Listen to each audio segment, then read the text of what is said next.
Hey guys, Jay here and welcome back to the channel. So I can't help but feel we've been a little bit robbed over the course of the past few months, not only with the recent USTC burn stalling by many different validators, but also people like Vegas as well that have been making centralized decisions outside of what is the normal procedures of our blockchain and our ecosystem. And when you go to crypto news or you go to any of the other news routers and you just put in a simple search for USTC, we're not seeing anything in regards to the securing of the Binance relisting, so to speak, the removal of the USTC delisting. And this is because it was done in a very centralized manner. It didn't go through the normal process, meaning it's not going to be picked up really by anyone. When things go through the governance process, we can see that the mass media, the routers, these news outlets really begin to pick up on it, even with the subDAO proposal. A lot of attention being drawn around this proposal and a lot of discussions happening inside governance, seeing the proposal going up, seeing that Commonwealth discussion also there as well. Many discussions also then referencing the information that's readily available for many different people in our ecosystem. So when I say we have been robbed as a blockchain recently, we really have, and these centralized decisions are going to continue having these lead on effects, right? These ripple effects, these dominoes. As that initial centralized decision comes in, we're going to see more issues coming up in the future when really we should be seeing a massive move in our ecosystem. People should be pretty bullish with the fact that a decentralized community was able to remove this delisting.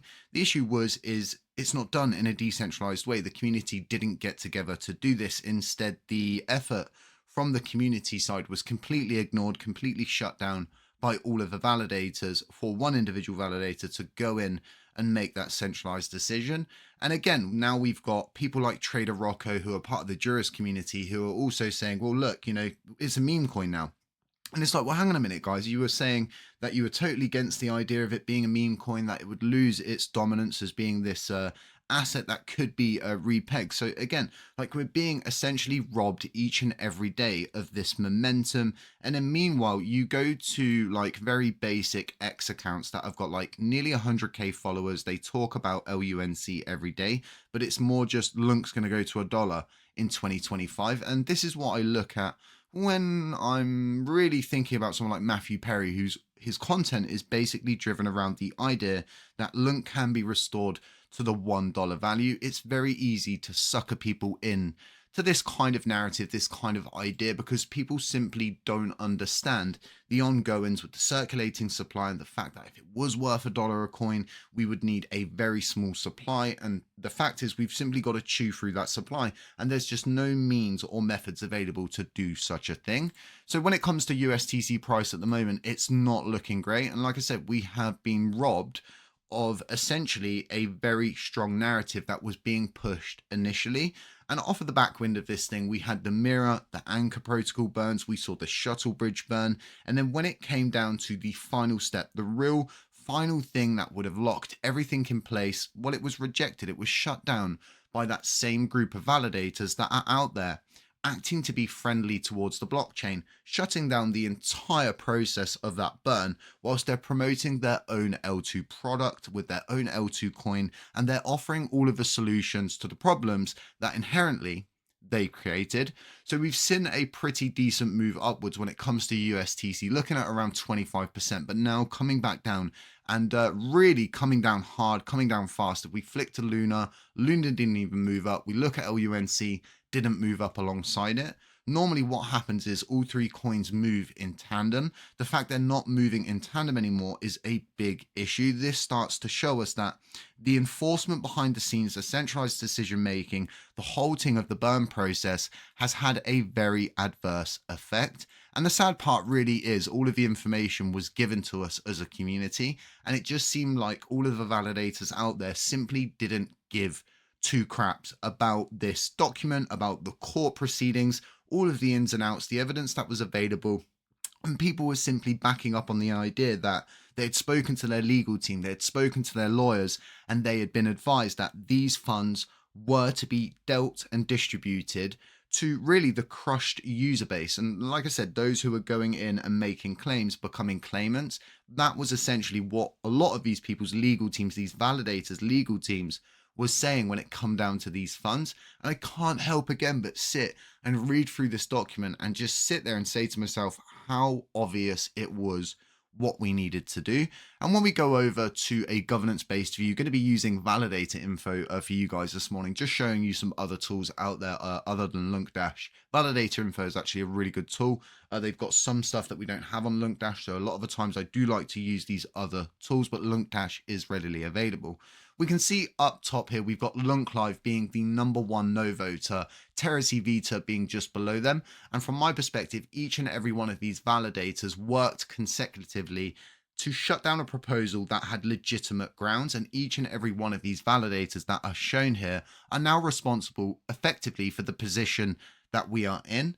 And again, going back to what I said at the beginning of the video, when I look at what Vegas did with his centralized decision making, it's led us into another situation where there's no news to report on. The mass media is not picking up on it. And again, the mass media doesn't pick up on the negativity and the ins, the outs, the ups and downs with this legal case. It's down to us to drive it through decentralized means. But when I start to think about where the chain's really going, it's a little bit peculiar at the moment because there's another platform that's been launched, and Rexy and a few other people are essentially using the HappyCattyCrypto name and saying that we've created a meme coin on this platform. They're out there tweeting about it, and it really does start to drive me towards this idea that there's so many different players out there that are working consecutively to just work against anyone that's coming up, that's rising up, that effectively threatens the status quo of what these L2s have already built. After all, why would these L2s that are dominantly really kind of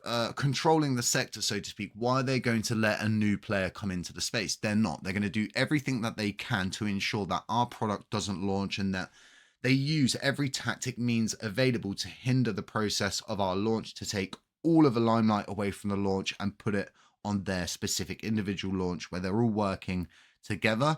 And I start to think about all of the centralized things that are happening behind the scenes and all of the unorthodox methods that are being used and utilized by people who are effectively out there preaching the idea that they're here for the blockchain, everybody should work together in unity, people should try to really get things done in an organized manner, yet all of these people are actively working against the entire ecosystem. And again, I can't help but bring this list up and say, not one of these guys went through, read the legal documents, not one of them is listening as a validator, not one of them did their job as a validator, and effectively they've hindered this entire process to a point of where we've been absolutely robbed for every grain of momentum that we had.